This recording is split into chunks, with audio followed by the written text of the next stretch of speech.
to another episode of What She Said. I'm your host, Lucy Lucraft, a freelance journalist, blogger and podcaster based in Brighton, and you're listening to Series 4, Episode 8?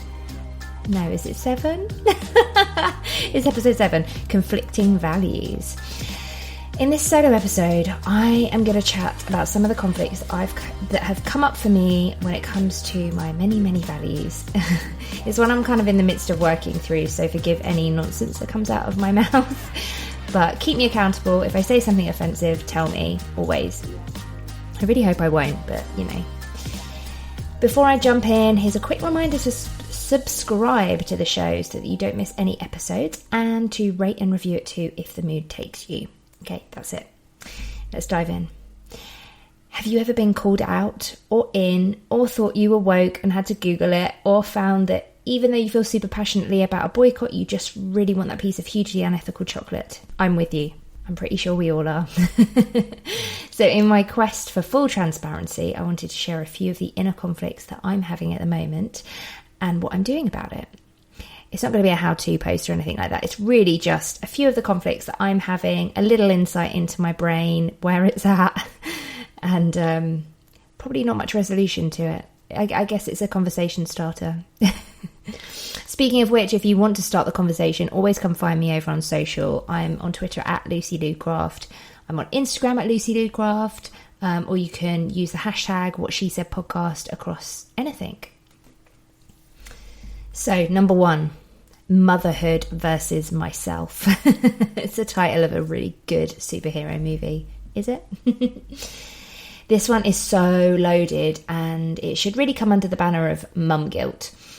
I remember Charlie Swift saying once that she doesn't really go in for mum guilt, and I've never been more inspired and jealous at the same time. The truth is, I put my needs on a par with my daughter Anais'. If I need sleep, I need sleep, and she's going to have to either get on board or have a very grumpy mama the next day. Although we never sleep trained as such, we did buy into the idea of a bedtime routine dictated by us at a time that meant that we, aka me and my husband, had an evening to ourselves and a good night's sleep too. That really works for us. It doesn't work for everybody. No judgment to those who do it differently. No judgment to those who do it exactly the same. Just no judgment. I also wholeheartedly love the Emilia Reggio and Montessori approach to childcare.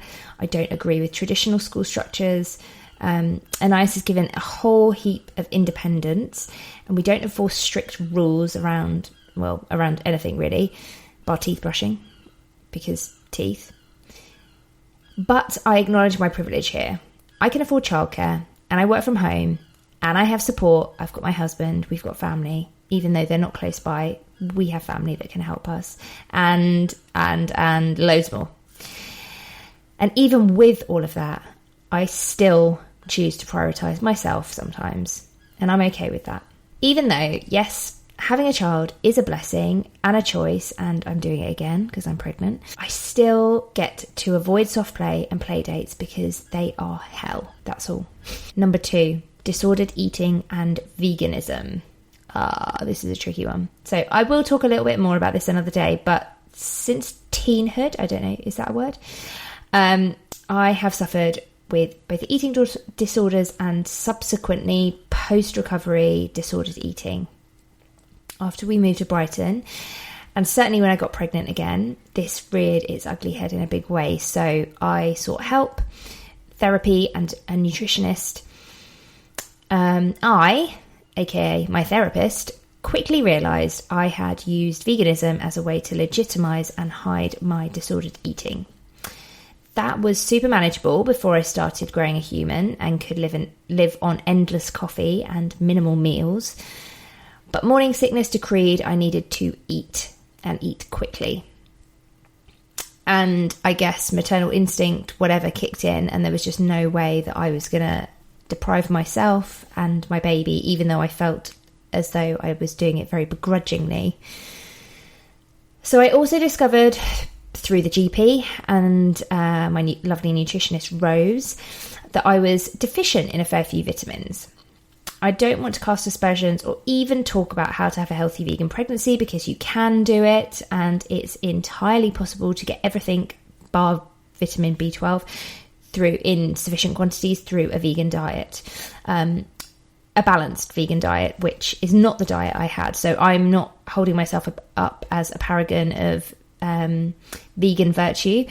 The fact that I was deficient in quite a lot of these things through my blood tests does not mean that every vegan once they're pregnant will be. There's lots of variables going on there. I'm typically very low on iron anyway, so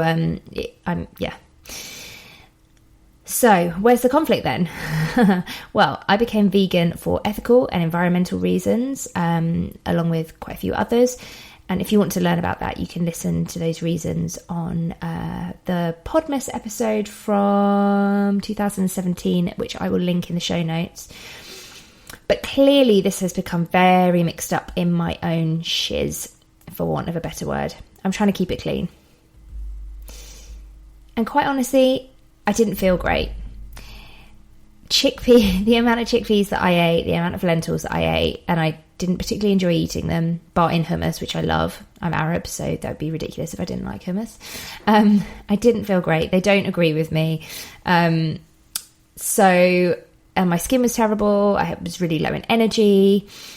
So now I eat a few eggs, as in a few eggs a week, not a day, a couple of portions of fish, and 1 portion of chicken a week. We have a roast chicken on a Sunday now, which we then get to turn into lovely leftovers throughout the week.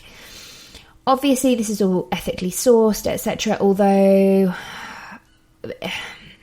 I don't believe there is a humane way of rearing and killing an animal to eat them. So I'm living with that. But for me right now, it's kind of not the point. Having strict rules and regulations around my eating is not something I need or should be doing. So I'm being really kind and compassionate to myself about it. As opposed to being vegan, because everybody loves a label, I say I'm plant-based. Although really, I don't know why we need labels for how we eat. It's kind of madness, but it's all a spectrum, isn't it? But I would certainly say that I am plant-based. Probably 80% of my meals are plant-based, but actually I don't even know why I'm putting these percentages in. I'm basically judging myself now and trying to legitimize it, aren't I? I'm trying to seek your approval. It's okay. I'm plant-based, end of. Number 3, income versus authenticity.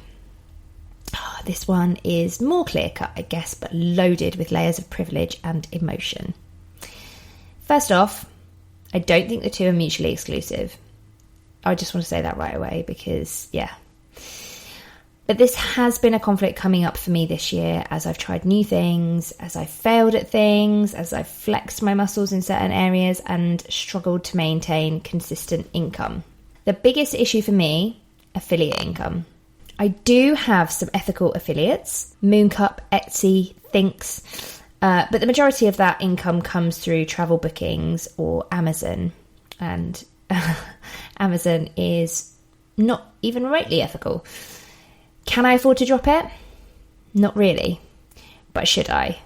Probably. I'd hoped Patreon would be a place to fund the podcast so I wouldn't rely on other forms of income, aka the crappy kind. However, this has been a real uphill battle, and to be totally honest, now takes up way more time than I expected. So actually I'm in kind of a deficit with that too. I probably make about £30 a month from that at the moment, which it doesn't cover my costs / I put in quite a lot of time, so it just doesn't work out at all. And then accessibility. So I do provide free content in the form of my podcast, blog, Instagram and newsletter, but is it really free if I then use that to advertise my paid stuff? And is it really free if someone has to put in their email address? I mean, I felt increasingly uncomfortable about this. I do offer pay what you can spots as standard for my courses, my workshops, anything. Actually, no, not anything, because I don't offer pay what you can for my consultancy. But again, this isn't 100% accessible because I'm tiering it. So you have to opt into this level, which I think carries emotional labour. Again, I don't know the answer, but I don't feel amazing about it. Answers on a postcard, if someone can give me the answer and make this particular conflict go away, I will love you forever. Number 4, zero waste versus zero plastic. Again, not mutually exclusive, but let's be real. When you head into a supermarket to buy an apple, you are balancing approximately 3 million different values. It's a loaded purchase. And maybe instead of zero waste versus zero plastic, I should say just overall sustainability versus zero plastic. Let's go back to the apple. So this apple is from Israel. I mean, I support the pro-Palestine anti-apartheid movement, so I avoid products from Israel. I'm not going to buy that one. This apple is from France and packaging free, but it's more expensive than all the others. This apple is from South Africa and it's in plastic. Oh, yeah, also, it has a carbon footprint because it flew here. I mean, obviously it's not that dramatic, but also this apple conundrum is kind of a really bad one because it's quite easy. What is relatively simple to get apples from England, but you see where I'm coming from, right? A big struggle I had when I first started looking at my overall waste was the fact so many vegan convenience products, cheese, tofu, came in unrecyclable, unreusable plastic. But on the flip side, no animals were harmed in the making. And yay, less greenhouse gases, so surely that's more important? Well, yes and no. Landfill is an issue on both an eyesore and carbon footprint level. Food waste produces methane, aka greenhouse gases, aka climate change. And the combination of single-use plastic on top of the food waste means it can't decompose as efficiently.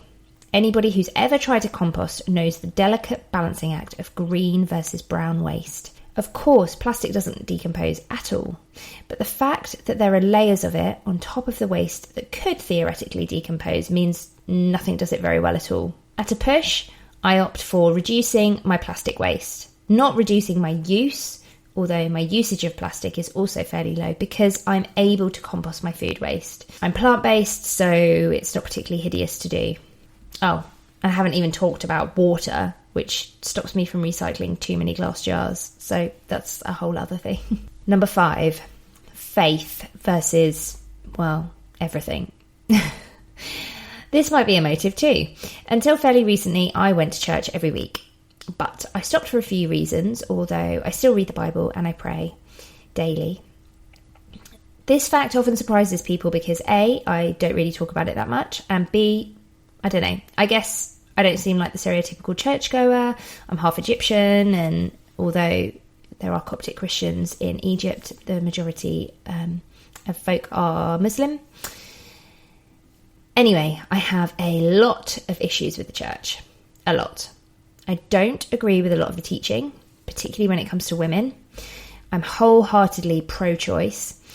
I also don't agree with some of the teaching of LGBTQIA plus matters and some of the stories from the Bible that are pulled out to try and prove that homosexuality is wrong. Jesus was an Arab, like me, so why is everyone depicted as blonde and white? That annoys me. But overall, I believe in God. I believe in Jesus. I just haven't found a church that shares what I think of them yet. So that's it. That's a wrap on today's episode. Thank you so much for listening to the episode. I hope you enjoy. Thank you so much for listening to the episode. I hope you enjoyed my solo ramble. Please do let me know either way by tweeting or dropping me an Instagram DM. I'm at Lucy Lucraft on both. See you next week.